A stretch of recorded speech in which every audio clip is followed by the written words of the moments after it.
Just a spectacular day here on the West Coast, and finally spring is slowly edging its way in, and it's a little warmer than it has been. So very appreciative of that on an early morning run. So second week of TED, 10 weeks of TED, and doesn't disappoint. Just gets right into some major themes and two important messages in terms of takeaways, as far as I'm concerned, anyhow. And that would be the opening, well, not the opening scene, but one of the scenes in the second episode has Roy Kent. If you're not familiar with the show, Roy Kent, retired legend in soccer, tough guy, quite a persona, a little over the top sometimes, but it all works. And he's now an assistant coach with Ted, with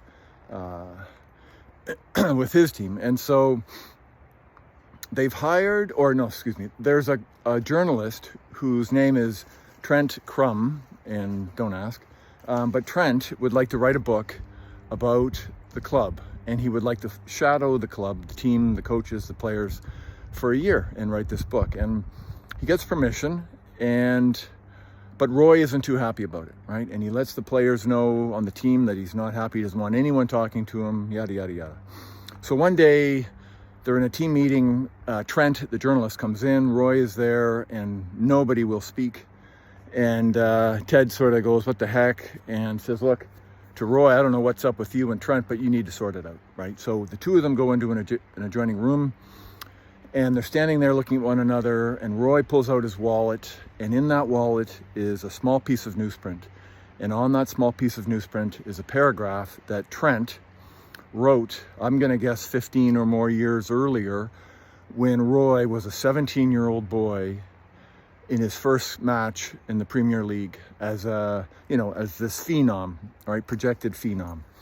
And I guess apparently he doesn't have a good game. And so Trent lays into him in that article, right?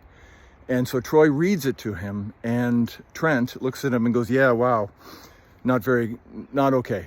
And says, "Look, I was a young journalist trying to make a name for myself, and I thought if I had an edgy article about this superstar, it might get me noticed." And so you can feel the two of them soften, especially Roy, in that moment of, talk about restorative justice, right? Bringing the offender and the offended together and having a chat.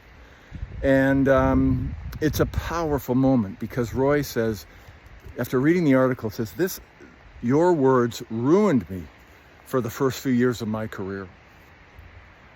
And what I think is the important message there is, as coaches, as teachers, as leaders, as entrepreneurs, as business owners, as managers, parents, as human beings, we need to be aware of the way we use words, written and spoken, the things we say about one another, because they can get in deep and they can stick around for a long, long time, much to the detriment of the person. However, what I see as the important flip side message of that is what Roy, in his own way, is starting to do, right? That process of having Trent own that moment allows Roy the process of forgiveness.